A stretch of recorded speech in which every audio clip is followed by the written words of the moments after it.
Wow, this is amazing.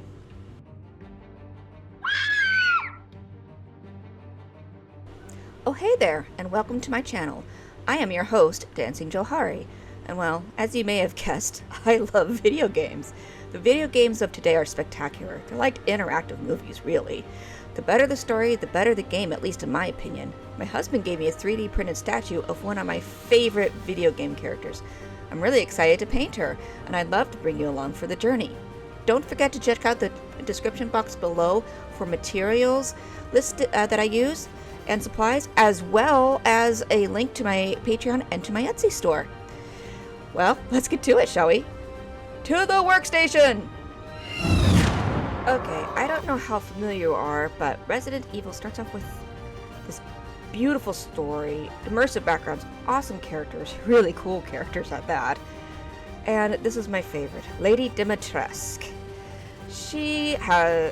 I'm not going to give away too much from the game, but let's just say when you first meet her, you can't help but feel intimidated.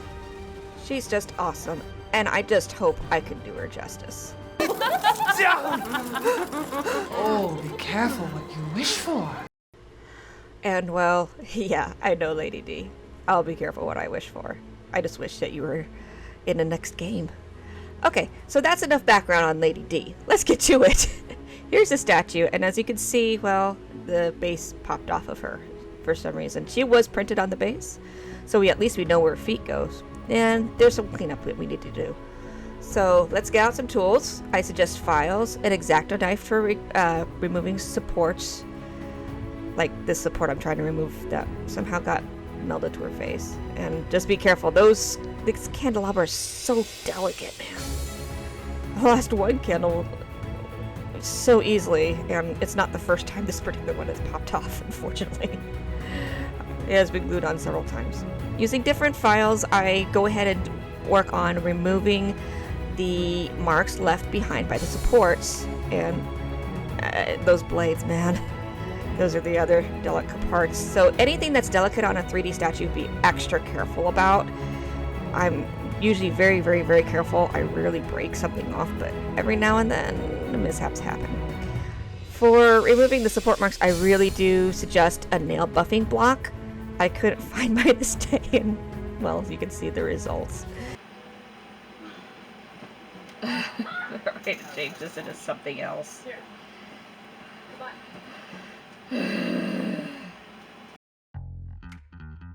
Let's get rid of the last of the supports. So there's supports in between her legs that have to come off. I will include the STL file link that you can buy on Etsy if you want to print one of your own in the description box.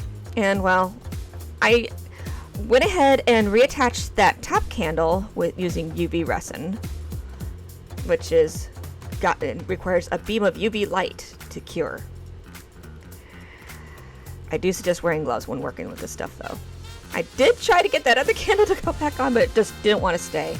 Out of frustration, I decided to move on to putting on that nail that popped off. And one of the nails broke when the supports came off, so we're going to have to trim those later. But that's okay. I've got a plan to make them look like they should be. Well, like they were supposed to be that way anyway. In the end, I could not get that one candle to go back on, so you know what? This candelabra is a little too busy anyway. Let's just take off the rest of the excess. We don't need all those candles. I mean, it looks great, but honestly, I think the lone candle actually looks better. Now, once the glue and the resin is all cured, we take her outside the next day, and well, it's time for airbrushing. So I started off with some white to prime her. She's going to be mostly black and white anyway. I didn't go too heavy on this part. The gray resin actually worked really well in terms of lending itself to a good undertone, so I didn't want to go over it too darkly with the white at first. Besides, on the priming level, you really shouldn't go too harsh anyway, but you do want to make sure everything's covered. Once it's dry, I go ahead and go in with another coat of white on the areas that I want to be white. And I went ahead and, for her flesh tone, added in a pearlescent pink. Well, not pearlescent pink, a pearl pink, which is supposed to be a really pale flesh tone. Once she's dry, I brought her in, and it's time for working on details. The first thing I want to do is I want to do a black wash. This will bring out all the little details in the crevices, and it'll keep things from filling up. It'll help with picking out all the details like around her eyes, her lips, her necklace, the petals on the roses. And then I went ahead and went in after that was completely dry, and I went in with black for her hat and for her gloves, her nails. We're going to tint those silver later with dry brushing. I believe I did that off camera.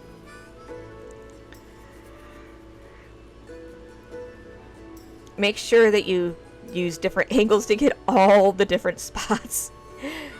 When you paint miniatures, it's not like a doll.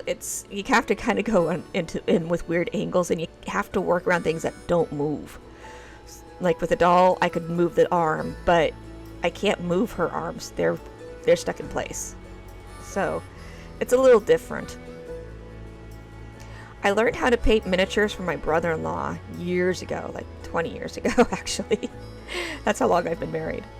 I learned it on our first year of marriage because my brother-in-law paints 28 millimeter figures as one of his hobbies, and actually I think that's his main hobby, and he does a beautiful job. So I asked him to teach me when we first got married, when I had lots of extra time, and well, I've also learned some techniques on my own since then. But most of what I use here is stuff I learned from him. So thanks, Eddie. I go in with black for the shoes because I want them to pop. There's just so much white throughout most of this statue for her color palette anyway, that because we don't know what color her shoes are, I think. I'm not sure what they are in the game. I didn't quite ever get a glimpse of them. Not even on the model that they have in the game menu. So I just decided to make them black. Why not? Her gloves are black, her hat's black, why not black shoes? Again, angles, working around things like the fabric. You have to be really careful in here. As you can see, I have on my reading glasses for working on all these tiny details. After that, I gave the base a black wash because I got a little bit of excess black paint around her shoes, so I decided to thin that out and help wash it out a little. Then I went in with black for the roses because that's the color they are. And honestly, it helps them stand out from the rest of her dress. It just makes her look more elegant and refined. Seriously, if she did a black and white party, she would totally rock it. And it seems like this is her favorite color scheme. I don't want to say too much about the game itself, but the character, she's just so beloved. Honestly, if you haven't played it, please do. We still have to do the underside of the hat and her hair, but I'm going to save those for later. Right now, I went ahead and cleaned up any spots of excess black that aren't supposed to be there. And then I went in after that was dry, and I began to dry brush on some highlights onto her skin, just to make it look a little bit more skin-like.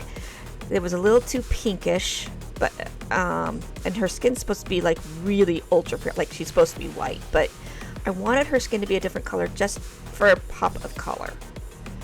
So we're going to give her a really pale skin tone. I believe I'm dry brushing with Fair Maiden here, which is like an old color that I got like eons ago, but because it's sealed up tight, it has never gone bad. I've hardly ever used it. I save it for things like vampires and ghouls and stuff, honestly, and well, she's definitely a vampire, this one. I mean, granted, she's, as I said, I don't want to give away too much of the game, but she's just one of those baddies that you just love to hate. And they made her really just a beautiful, beautiful looking lady. I mean, wow. Even my husband was just like, yeah, you got to play this game because I want to see what happens with this one. Because he had heard so much about Lady D, he got me the game. And I didn't get a chance to play it for a long time, but when I finally did play it, I think he said, honey, please play this one day. And I said, okay, fine, I'll play it. Let's do it. And the story got me right away. So if you really like story-driven games, this is definitely one not to miss. Resident Evil 7 was good also, but I actually like Village better. Maybe it's because I played it first. We're going to leave that to dry, and once she was dry, I went back and it's time to do her eyebrows. Now, her eyebrows are sculpted in there, so it's basically we're just kind of very carefully painting the ridges of her eyebrows because the shape's already there. On the other side, it's a little more difficult because the eyebrow blends up into the hair and disappears beneath the hair and hat, so you have to be really careful in that area not to overdo it. Then I go ahead and start on her hair. The trick here is not to get black on any of the flesh tone areas. And I did screw up a little bit. I did go a little too crazy at one point, and I ended up having to carefully paint back over that with the flesh tones that I had used on her. I also had used Mr. Super Clear, and I had blushed her skin. I do blush her skin at one point, just like I do with my regular doll face-ups. I don't think we're up quite to that area, though.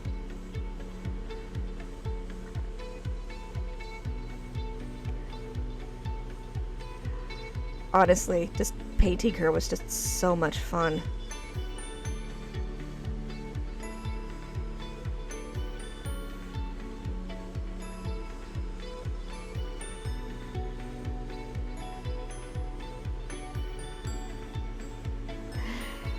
Then I went in to do the underside of the hat.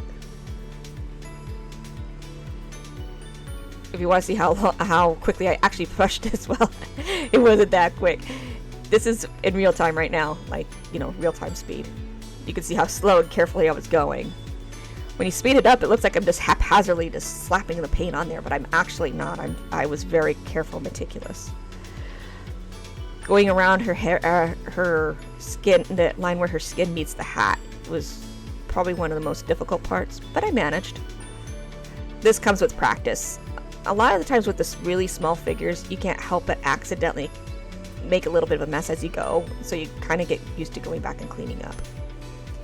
Next is the candelabra and the candle. So I go ahead and dry brushed, or painted rather, the candle black, including the flame, because we're going to dry brush that later. That'll help it to pop. Then we're going to paint the candelabra itself a brown. I think I used a red brown.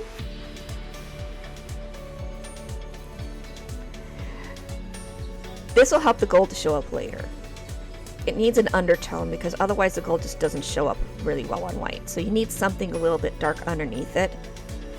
And you could actually, in miniature painting, you don't always cover the whole thing with the metallic paint. Sometimes you just do a hint of color here and there to show where the light source is, so to speak.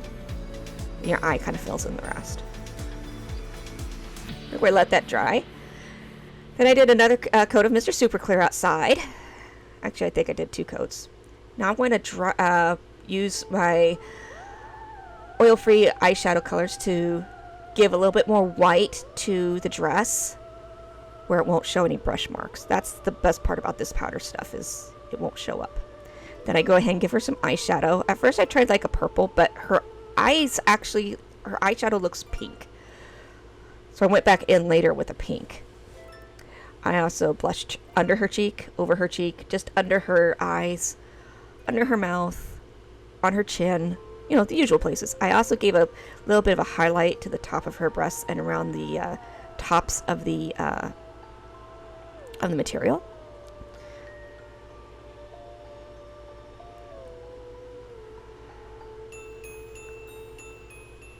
And there's contouring for under the cheek and under the eyes rather.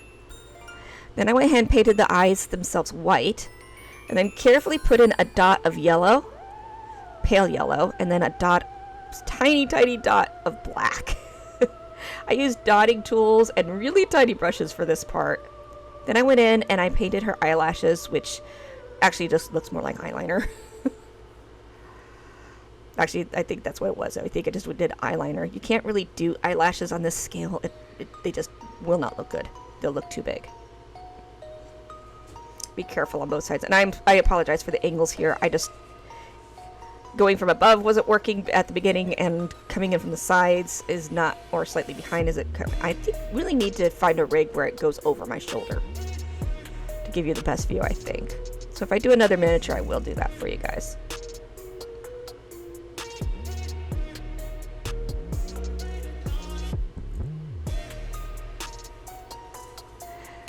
Went in and did her lips, one lip at a time. I did the bottom lip first, then I went in and did each half of the top lips. And then I fine-tuned around it, and I also made sure her teeth were still white. That's a tricky part because it's so tiny.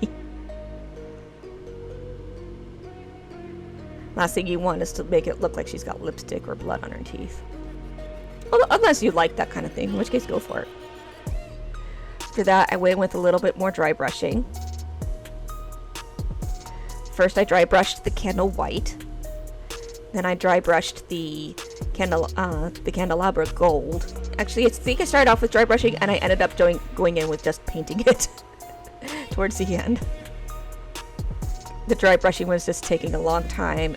Normally, I have the patience to slowly build up the color, but in this case, I was just getting to it was getting kind of late in the day, and I was just really wanting to be done with this part of the project. This project, by the way, took about 3 or 4 days to do, between the weather not cooperating at first and having to wait for it to stop raining in order to work outside, and just needing the time to work on it.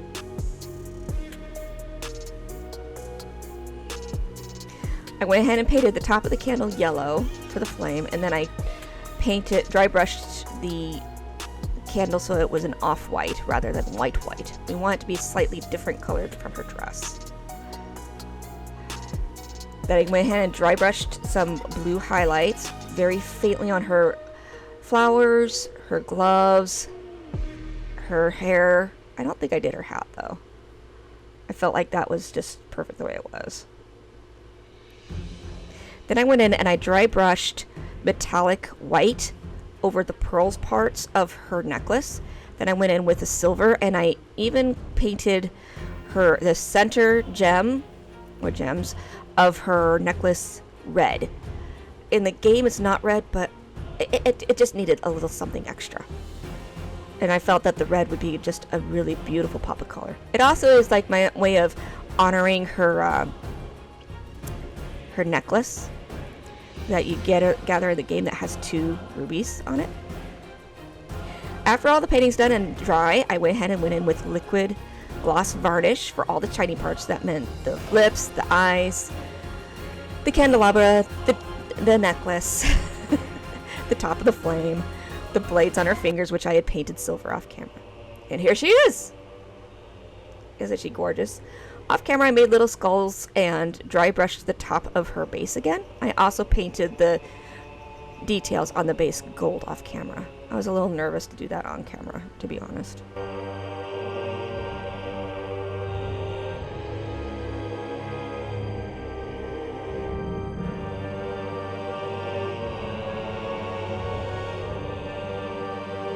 I'll show how to make those skulls on my Patreon, probably in the next day or 2.